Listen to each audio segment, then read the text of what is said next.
Hey everyone, and welcome to our deep dive today. We're going to be tackling a pretty big name in quantum physics. Oh, yeah. Erwin Schrödinger. Big name. To understand, atoms and molecules, Huh? and even some of the quantum technologies that we have today, Right. you really have to go back to Schrödinger and his work.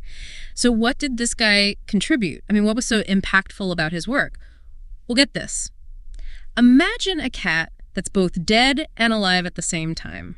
Well, It's his famous thought experiment. Schrodinger's cat. Schrodinger's cat. And Right. it completely... It breaks your brain. Yeah, it breaks how we usually think about the world and logic. Totally. And that's just a taste of what we're going to be exploring today. What I think is so amazing about Schrödinger is that he really wanted to be able to picture these quantum things. Yeah. Not just rely on the math equations like a lot of people were doing at the time. Yeah. But to actually visualize what was going on with these tiny particles. Yeah, it sounds like he was looking for a more intuitive way to understand quantum mechanics. Totally. I mean, I can barely wrap my head around it, so It's hard. I appreciate that. Yeah. So where do we even begin with a guy like this? Well, let's go back to Vienna. Okay. In the late 1800s, Schrödinger was influenced really early on by a physicist named Ludwig Boltzmann. Okay. And Boltzmann was known for his work on statistical mechanics and thermodynamics. Right. And those fields turned out to be super important foundations for what Schrödinger would discover later on. So he's got this solid foundation in physics. Yeah. And then he starts his academic journey, right? I know he worked at a bunch of different universities before really diving into quantum mechanics. Exactly. He had positions at Jena and Stuttgart and Zurich. Wow. And all along the way, the world of physics was kind of going through a big transformation. Classical physics, Yeah. which had explained things for centuries, was starting to fall apart because it couldn't explain all these new observations about atoms. Right. It was like physics was having an identity crisis. Yeah. And Schrödinger's kind of stepping into all this chaos. Right into the middle of it. So how did he approach these challenges? How did he try to tackle these big questions? Well, as I mentioned, he wanted a way to visualize what was going on at this atomic level. Right. He was searching for a model that made sense, conceptually, not just mathematically. That makes sense. I mean, even for someone who's not a physicist, Right. a visual model is just so much easier to wrap your head around. Yeah. Absolutely. And that led him to develop what we call wave mechanics. Okay.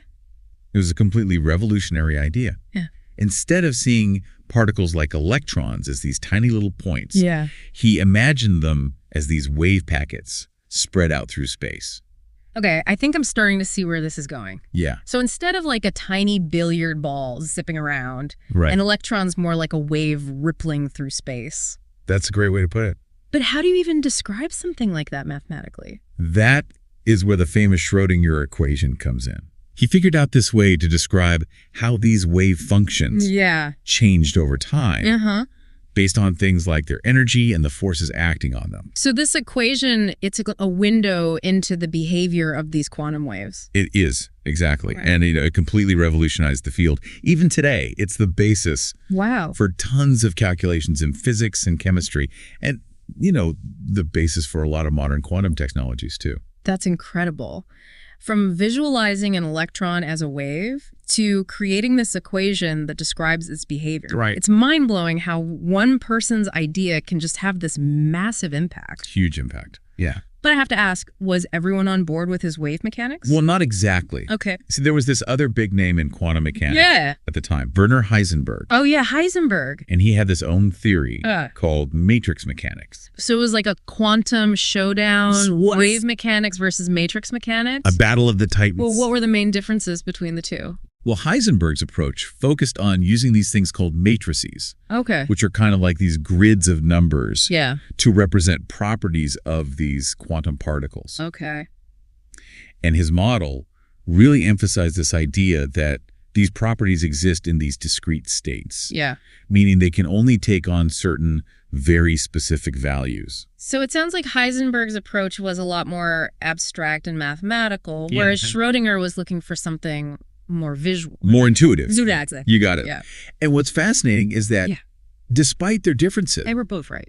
both theories were shown to be mathematically equivalent. Mathematically the same thing. That's wild. It was huge for quantum mechanics. Yeah. It was this moment where it was like, wow, there are multiple ways Yeah? to describe the same underlying reality. So the two brilliant minds Totally. through completely different approaches. But ultimately leading to the same conclusions about the quantum world.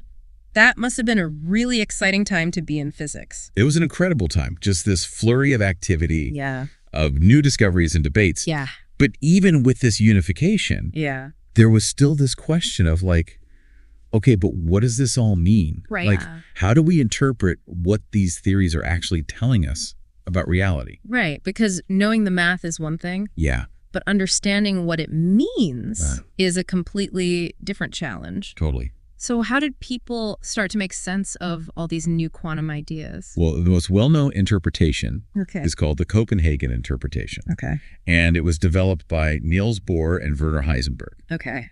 And it essentially said that things like the position or momentum of a quantum particle Yeah. don't actually have definite values Right. until they are measured. So until we observe it, Yeah, it's in this blurry state of possibility. exactly. It's Yeah. all about probability. Huh. Yeah. And the act of observation is what forces the particle to choose a specific state. Okay. I'm starting to see why Schrödinger might have had some issues with this. Oh, yeah. He was not a fan. Yeah. Not a fan. And I guess this is where his famous cat thought experiment comes into play. You know it. This is where the cat comes in. Right. And that thought experiment was really Schrödinger's way of saying, like, hold on a second. This doesn't make sense Yeah. to me. You know, he had these concerns about applying these quantum principles to the everyday world Yeah. that we experience. Yeah. And he was like, this leads to some crazy conclusions. Okay, so before we get into the whole cat situation, Yeah. we've covered a lot of ground already. We have. From Schrödinger's early influences Yeah.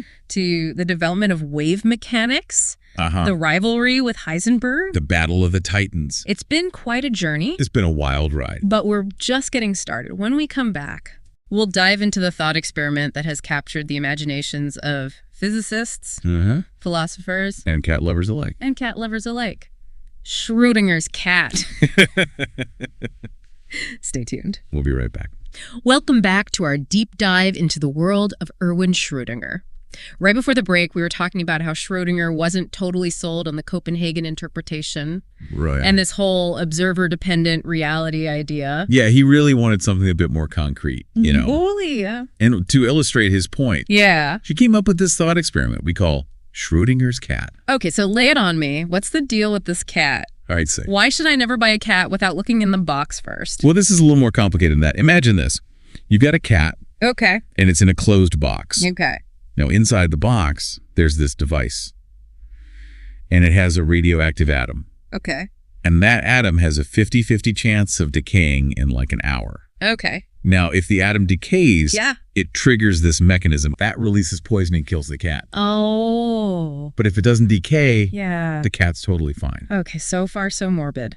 But where does the quantum weirdness come in? So here's the thing. According to the Copenhagen interpretation, until we open the box and look at the cat, Yeah. that radioactive atom is in a superposition, Okay. both decayed and undecayed at the same time. Wait, so if the atom's fate is uncertain, Yeah, then the cat's fate is uncertain too. precisely. Oh, wow. Until we observe the situation, the cat is in this blurry state of being both dead and alive. Okay, that is seriously messing with my brain. I see what you mean about this being a critique of the Copenhagen interpretation. Right. It seems absolutely crazy to think a cat could be in two states at once. Yeah. And that was exactly Schrödinger's point. Yeah. He felt like applying these quantum principles to everyday objects, Yeah. like cats, Yeah. led to these totally absurd conclusions. So Schrödinger was basically saying, hold on, this can't be right. Yeah, basically. Cats are either alive or dead, not both. Yeah, he was using this kind of extreme example Yeah. to highlight this problem Yeah. of trying to take the probabilistic nature of quantum mechanics Right. and apply it to our everyday experiences. It definitely raises some big questions, like, does observation really change reality? What even counts as observation in the quantum world? I can see why philosophers love this thought experiment. Oh, yeah, absolutely. Just as much as physicists do. It's a favorite across disciplines. So this thought experiment really gets at the heart of this problem in quantum mechanics called the measurement problem. Exactly. Like, how does a quantum system that exists in this superposition of possibilities go to a definite state when it's measured?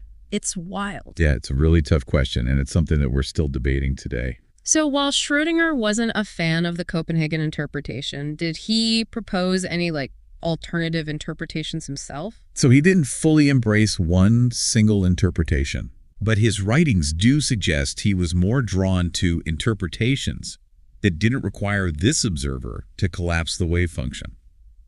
For example, he was really interested in something called the ensemble interpretation, which treats quantum states as descriptions of a whole bunch of similar systems rather than just one individual system. So instead of saying that one particle is in a superposition, the ensemble interpretation is saying that a big group of particles all prepared the same way will have this statistical spread of properties. Yeah, that's a good way to think about it. Interesting. And it gets around that whole issue of observation creating reality, which we know Schrödinger didn't like. So even though he didn't have all the answers, Schrödinger was clearly pushing for a deeper understanding of quantum mechanics. Definitely. And what it means for reality. Absolutely. He was a true pioneer. He was a visionary. And his contributions go way beyond just equations and thought experiments. Yeah. You know, he even looked into the world of biology. Oh, really? Yeah. He even speculated on how quantum principles might be at play in life itself. I've heard about his book, What is Life? Yeah, that's the one. Didn't he explore this idea that quantum mechanics could explain things like genetic mutations or the stability of biological molecules? He was one of the first to say, hey, maybe quantum effects are important for understanding these complex living systems. That's incredible. And it was a really radical idea at the time. Yeah.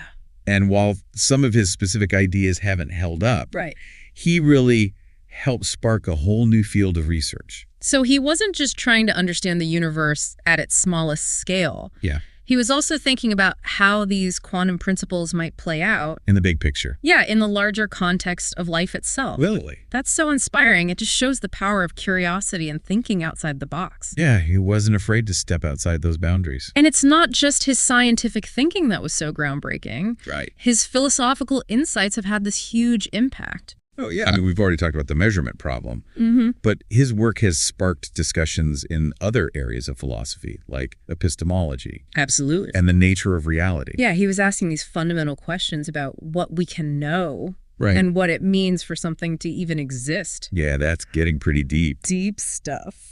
His ideas have been really influential in these philosophical schools of thought like constructivism, which really emphasize the role of the observer in shaping knowledge and reality. Right. The observer is an active participant. It's amazing how a physicist can have such a profound impact. I know. It's incredible. On how we understand ourselves. Totally. And the world around us. Yeah. It really speaks to how interconnected knowledge is. Yeah.